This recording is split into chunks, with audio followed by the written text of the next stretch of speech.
Alors, bonjour chers amis, c'est le mutant, comme toujours. Voilà, ce matin, je suis là, naturellement, pour vous parler des questions essentielles pour le développement, mais surtout pour l'éveil des consciences dans notre pays. Avant tout, sachez que nous sommes confrontés, comme je l'ai dit dans les vidéos précédentes, n'est-ce pas, à l'envoûtement de notre pays et au pays qui était vendu par des conglomérats mystico-spirituels, étrangers d'ailleurs. Et je vous ai dit que les Ivoiriens étaient en esclavage.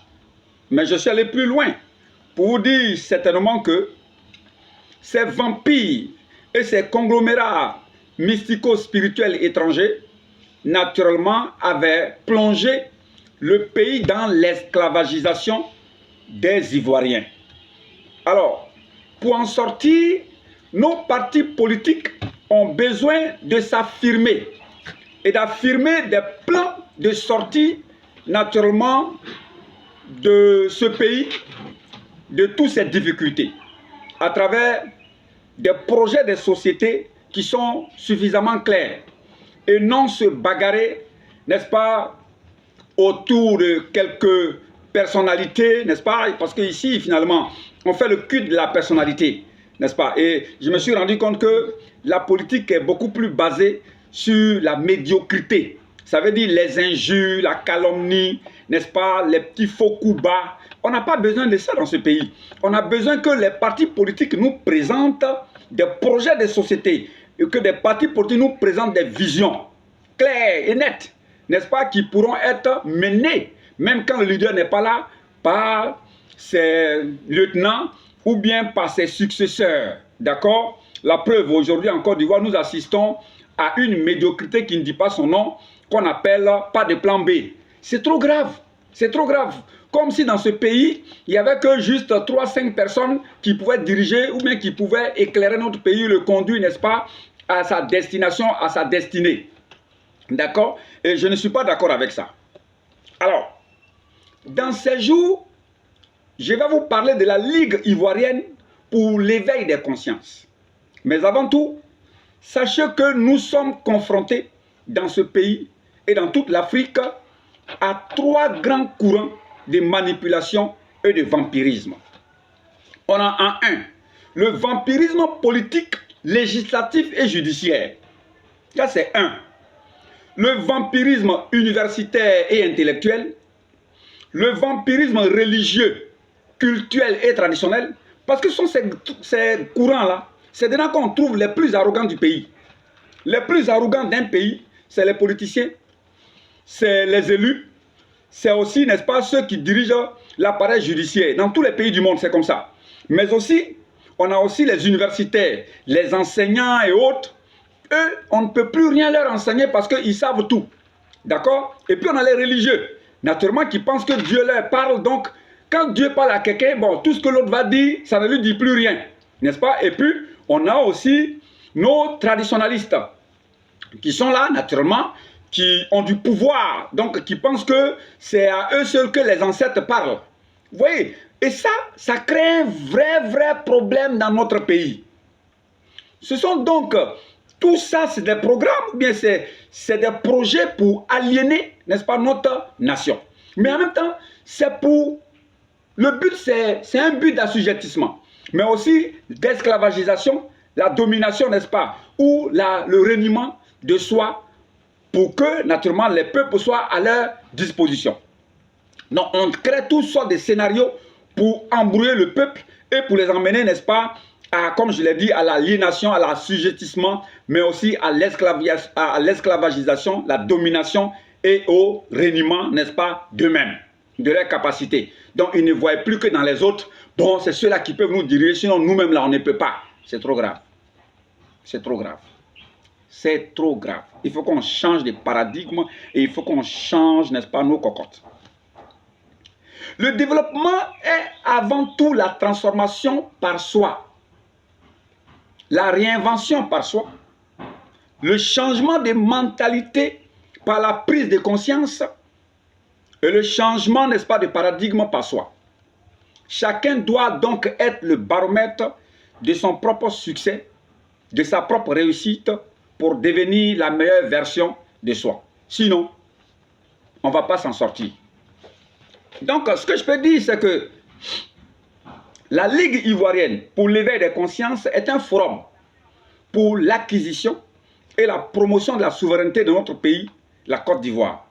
Les projets de société de nos familles politiques doivent normalement être axés sur la promotion de la conquête de la souveraineté ivoirienne. Sinon, à quoi ça va servir, n'est-ce pas, cette guéguerre entre toutes, n'est-ce pas, ces partis politiques, ces familles politiques et autres? Ça ne sert à rien. Il faut qu'ils nous présentent quelque chose de concret. Et donc, il faut que nos partis politiques aspirent à la construction de la souveraineté. Parce que cela passe nécessairement par la maîtrise des acquis basiques autour desquels le pays doit être réinventé. C'est-à-dire l'économie, la politique, l'éducation, la spiritualité, la religion, l'armée, la santé, la vie sociétale, la culture, les rites et les traditions. Parce que sans ça, il n'y a vraiment pas de possibilité pour pouvoir avancer. Il est donc, je peux dire, nécessaire d'aller à la conquête de la souveraineté en 3 axes essentiels et dynamiques par nos différents partis politiques qui ont des visions. Voilà.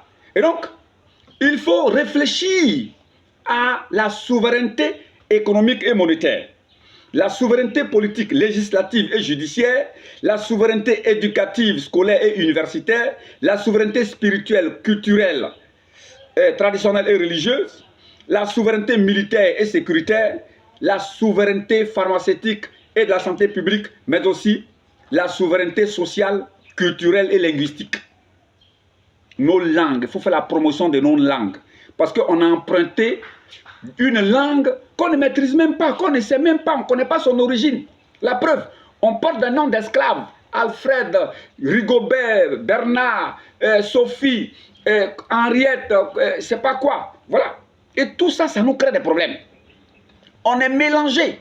On ne sait même pas quoi faire parce qu'on est étranger dans notre propre pays, mais aussi on est étranger dans tous nos systèmes de fonctionnement, dans la dynamique, n'est-ce pas, de développement de nos pays. Et ça, c'est un grand problème. Alors, pour moi, je pense, franchement dit, c'est quoi la vision et les projets de société de nos partis politiques pour bien gérer et bien diriger le pays au lieu de faire la guerre, au lieu de s'insulter, au lieu de s'injurier, au lieu de se faire des coups bas, au lieu de se piéger, au lieu de rester, n'est-ce pas, dans le dilatoire et dans la médiocrité? C'est quoi vous nous proposez? C'est quoi votre projet de société? C'est quoi la vision que vous venez nous faire connaître? Je pense que c'est à ça que nous devons nécessairement réfléchir. Parce que tout ce que je viens de citer, les différents courants que je viens de citer, qui sont naturellement le vampirisme politique, le vampirisme universitaire, intellectuel, religieux, culturel, traditionnel et autres, participent directement ou indirectement, n'est-ce pas, au déséquilibre de nos rites et traditions qui sont réellement le socle primaire du développement. Mais du développement économique, du développement politique, du développement éducatif, spirituel, religieux, militaire, la santé, la culture et autres, et même linguistique. Je vous ai dit que l'Ivoirien n'a rien.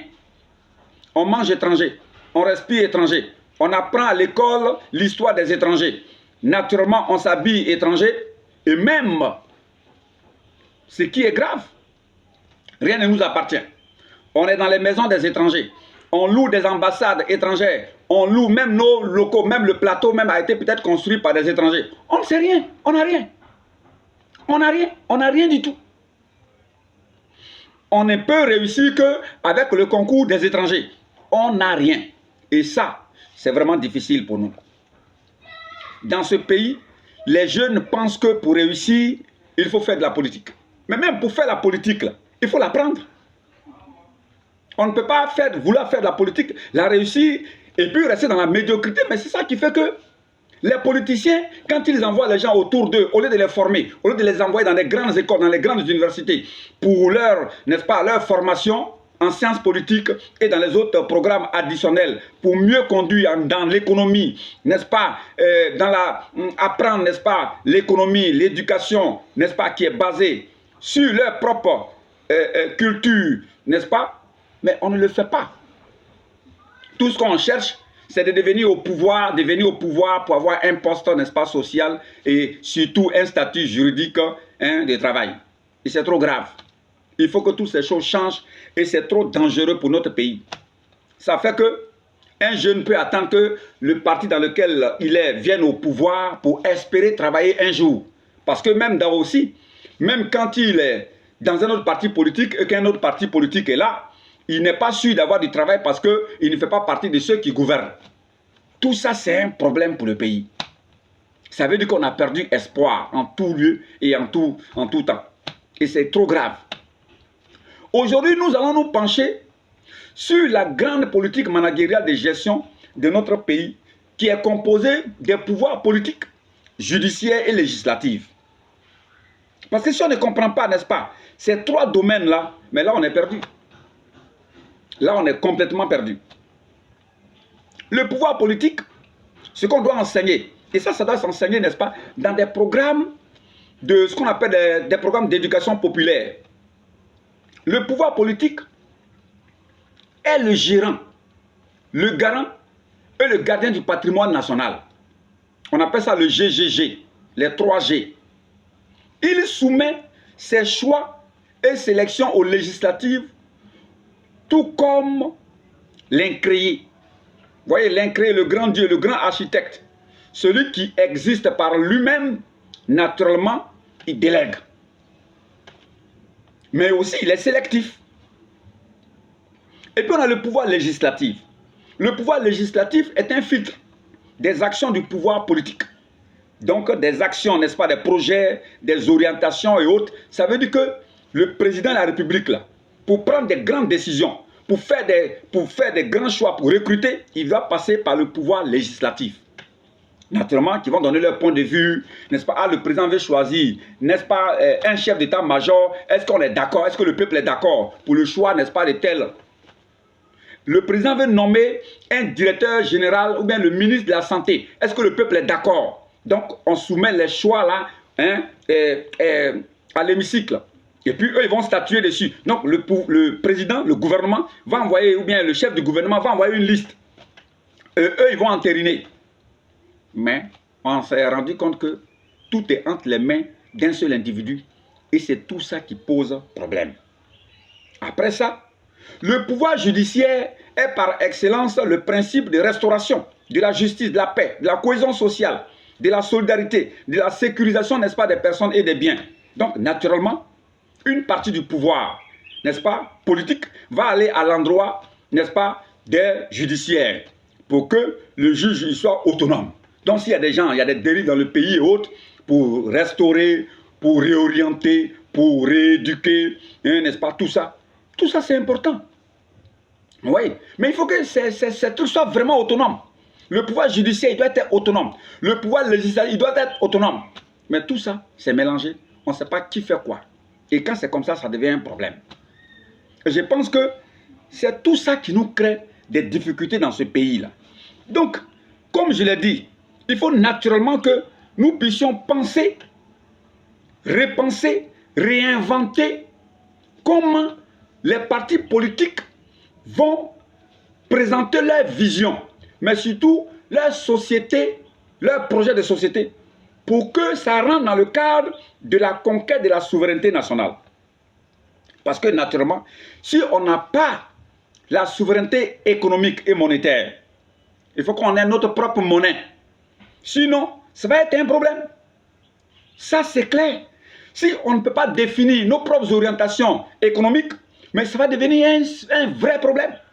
Si on n'a pas la souveraineté politique, législative, judiciaire, et que tout ça nous sommes guidés, ou bien gérés de l'extérieur, ou bien gérés par les conglomérats qui sont sur place, n'est-ce pas? Sinon, comment quelqu'un peut déposséder des gens de leur site ou bien de leur terrain, et puis il n'y a rien?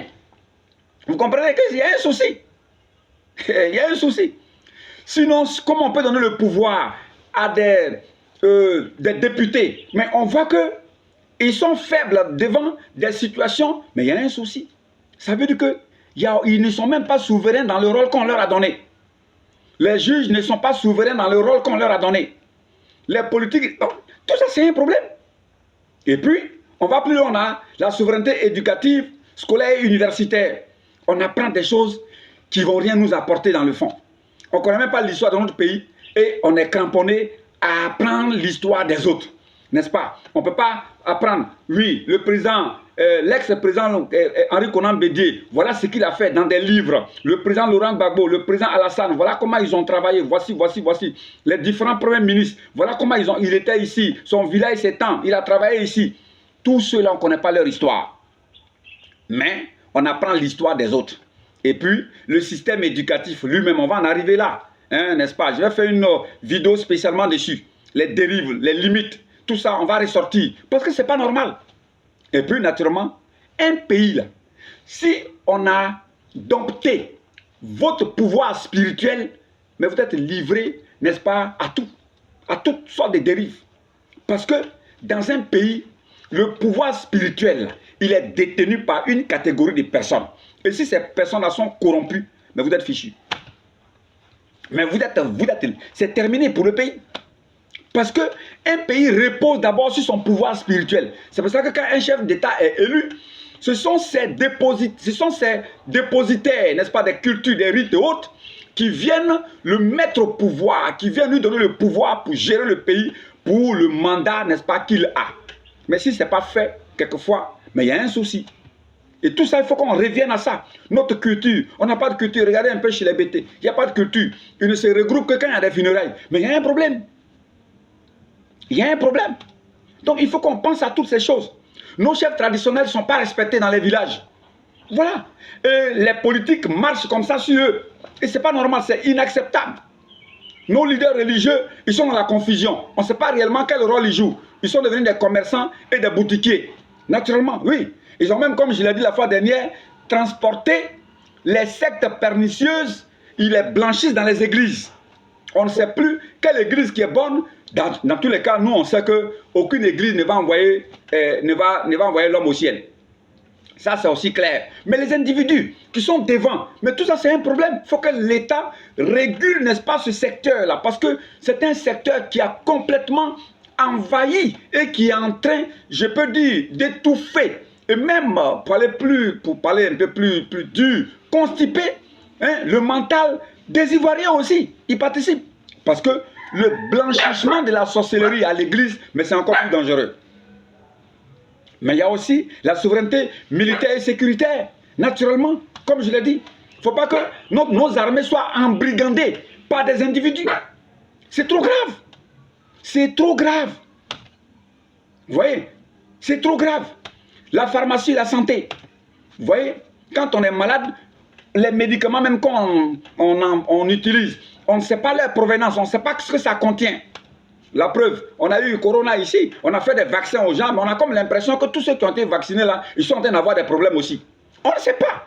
Tout ça, on consomme comme ça. On consomme tout ce qui vient, on ne sait pas d'où ça vient, on ne sait pas ce que ça peut nous apporter. Les médicaments, on ne sait pas, on ne sait rien du tout.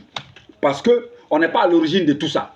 Aujourd'hui, naturellement, au niveau de l'Occident, il y a des choses qui sont en train d'être dévoilées, tout. Mais quelquefois, c'est caché. En Afrique, ici, c'est caché. Parce que nous sommes les plus grands consommateurs de ces produits-là. C'est un vrai problème. On a un problème de souveraineté sociale, culturelle et linguistique. Vous voyez? On parle la langue des gens, on ne sait pas ce que c'est. Vous voyez, je suis en train de m'exprimer en français, mais son origine, c'est où? Je ne connais même pas. Nos enfants ne connaissent pas nos langues maternelles. C'est un problème. Et puis, il y a une anarque dans nos lycées et collèges. Depuis combien de temps on apprend l'anglais? Mais est-ce que les jeunes Ivoiriens savent parler anglais? Rien du tout. Ça veut dire que tout ça, c'est du pipeau. Il y a longtemps qu'on enseigne dans nos écoles l'espagnol, l'allemand. Ils sont combien qui parlent l'espagnol et l'allemand? On devait être un pays trilingue. Mais parce que le système même qui nous forme là est faux. Surtout au niveau des langues, c'est complètement faux. Parce que moi, je sais que ma langue maternelle, ce n'est pas quelqu'un qui m'a appris ça. Oui. Mais aujourd'hui, on apprend l'anglais de la 6e jusqu'en terminale, mais on ne peut même pas la parler. C'est un vrai problème. Vous voyez? Donc, on a un problème au niveau des langues. Donc, c'est un peu tout ça que nous devons, c'est sur tout ça que nous devons réfléchir. Alors donc, franchement, pour ma part, nos partis politiques, aujourd'hui, qui veulent être, n'est-ce pas, sur le front, sur la ligne de front, pour venir gérer notre pays, il faut qu'ils nous présentent une vision claire. Il faut qu'ils nous présentent un projet de société très clair. Voilà. Et puis, ce n'est pas les personnes, on n'a pas besoin des personnes. Mais nous, on a besoin de votre vision et de votre projet de société pour vous élire. Ce n'est pas les individus. Parce que le culte des individus, là, si on reste dedans, on ne va pas s'en sortir. Et c'est ça qui envoie les guerres. C'est ça qui envoie les conflits. Or, quand il y a un plan de société, il y a une vision qui est très très claire, le peuple va élire le projet de société et non l'individu. Vous comprenez? Je pense que c'est ça. Il faut revenir vraiment à la raison et au fondamental. Donc, je voudrais naturellement lancer un appel à tous les Ivoiriens, n'est-ce pas? De voir comment on peut changer de mentalité, mais comment changer de paradigme. Parce que ce à quoi on assiste là, actuellement là, vraiment c'est la médiocrité et ce n'est pas digne de nous. D'accord? Alors donc, je vais m'arrêter là pour aujourd'hui. Et puis, les prochaines fois, naturellement, je vais détail par détail parler de certaines choses. Donc, nous sommes en train de travailler sur la Ligue ivoirienne, n'est-ce pas, de l'éveil de conscience, pour que, naturellement, la Côte d'Ivoire puisse sortir, n'est-ce pas, de ces petites mesquineries, n'est-ce pas, de ces petites choses qui font qu'on n'avance pas du tout et qui nous créent des problèmes. Regardez, on a des érudits, on a des sachants, on a des gens, n'est-ce pas, des ressources, mais qui chôment, qui ne font rien dans le pays. Parce que simplement, ils ne sont pas alignés à des partis politiques, à des familles politiques. Mais c'est trop grave. Mais c'est trop grave. On préfère prendre un mouton, effectivement, un être moutonné ou même moutonnant pour gérer quelque chose qu'il ne peut même pas faire.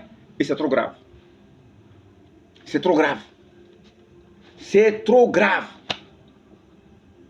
C'est vraiment trop grave. Il faut qu'on change.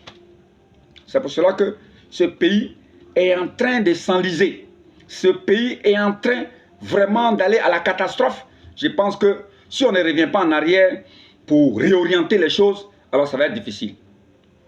Ça va vraiment être difficile. Ce n'est pas une affaire de gouvernement, ce n'est pas une affaire de ceci. Il faut que tout le pays prenne conscience que quand quelqu'un est élu, c'est nous tous qui devons l'aider à réussir sa mission. Sinon, il va faire quoi?